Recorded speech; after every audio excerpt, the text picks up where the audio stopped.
Welcome back my YouTube channel. কেমন আছো বন্ধু? আশা করি সকলে ভালো আছো।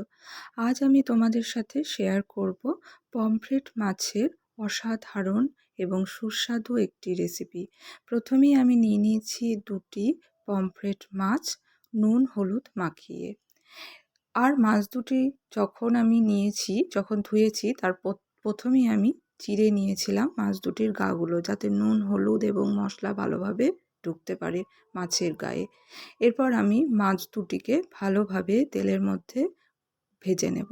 উল্টে পাল্টে আমাকে ভেজে নিতে হবে। দেখো বন্ধুরা, তেলটি গরম হয়ে যাওয়ার পর ভালোভাবে আমি মাছ দুটিকে ভেজে নেব। প্রথমে একটি একটি করেই ভাজবো, কারণ আমার কড়াইটি খুব বড় নেই, সেহেতু আমি একটি একটি করেই মাছগুলোকে ভেজে নিয়েছিলাম। দুটি মাছকেই আমি একবার করে দিয়েছি মাছে, আর ভাজা হয়েছে। তো মাছ দুটি ভাজা হওয়ার পর আমি একটি পাত্রের মধ্যে দুটি মাছকেই তুলে নেব সুন্দরভাবে। দেখো বন্ধুরা, কত সুন্দরভাবে লাল লালভাবে ভাজা হয়েছে। এরপর আমি ওই মাছ ভাজার তেলেই দিয়ে দেব গোটা জিরে। আর ওই গোটা জিরের সাথে আমি ফোড়ন হিসাবে বেছে নিয়েছি গোটা গরম মশলা। গোটা গরম মশলাটি দিলে সুন্দরভাবে স্বাদ আসে মাছটি রান্নাতে। দেখো, এরপর আমি ভাজা ভাজা হয়ে যাওয়ার পর আমি আগে থেকে বেটে রাখা পেঁয়াজ, ওই ভাজা মশলার মধ্যে আমি বাটা পেঁয়াজ দিয়ে দেব।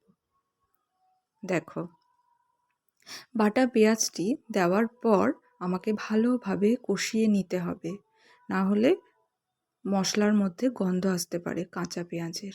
দেখো, ভালোভাবে আমি কষিয়ে নেব।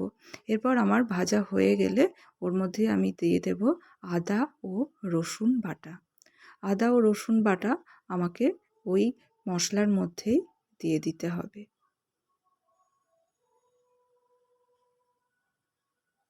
বেশ সুন্দরভাবে ভাজা ভাজা হয়ে যাওয়ার পর দেখো, আমি দিয়ে দিচ্ছি আদা ও রসুন বাটা।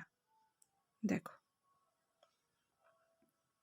এরপর আমি ওটির সাথে আরও ভালোভাবে মেখে নেব। মশলাটি ভালোভাবে আমি কষিয়ে নেব, লাল লাল করে। ভালোভাবে না কষিয়ে নিলে আমার আদা রসুনের গন্ধ থাকবে। এরপর আমি বেটে রাখা টমেটো আমি ওই মশলার মধ্যে অ্যাড করলাম। এরপর আরও কিছুক্ষণ আমি রান্না করে নেব মশলাটি। ভালোভাবে একদম মিশিয়ে নিতে হবে মশলাটি।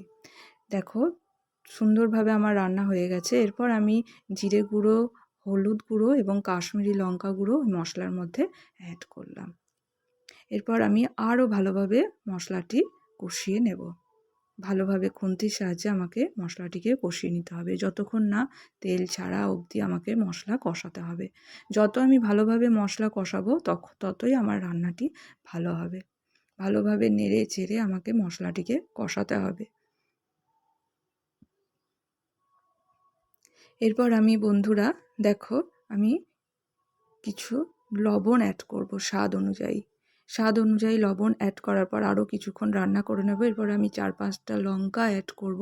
তবে তোমরা চাইলে আরও ঝাল দিতে পারো বা কম দিতে পারো, স্বাদ অনুযায়ী ঝালটি তোমরা অবশ্যই ব্যবহার করবে।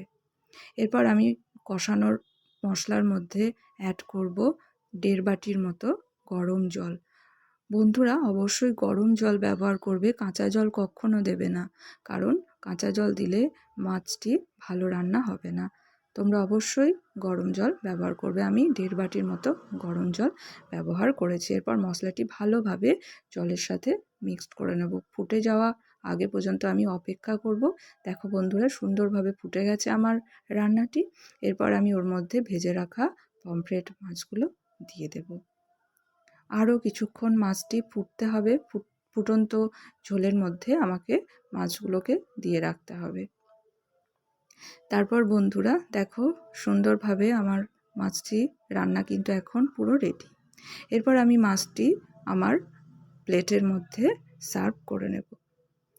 তো দেখো বন্ধুরা, আমার পুরো মাছটি রান্না পুরো রেডি হয়ে গেছে। তো বন্ধুরা, তোমরা জানাবে অবশ্যই কেমন হয়েছে রান্নাটি, আর তোমরা বাড়িতে অবশ্যই চেষ্টা করবে। ভালো লেগে থাকলে অবশ্যই কমেন্ট করতে ভুলবে না, আর শেয়ার করতেও ভুলবে না। আর যদি তোমরা চ্যানেলটি নতুন হয়ে থাকো তো অবশ্যই সাবস্ক্রাইব করে দেবে। আমি আবার সুন্দর সুন্দর নতুন নতুন রেসিপি নিয়ে তোমাদের কাছে আমি হাজির হব। তো আজ বন্ধু এই পর্যন্ত, দেখা হবে পরের কোনো ভিডিও নিয়ে। আজ টাটা।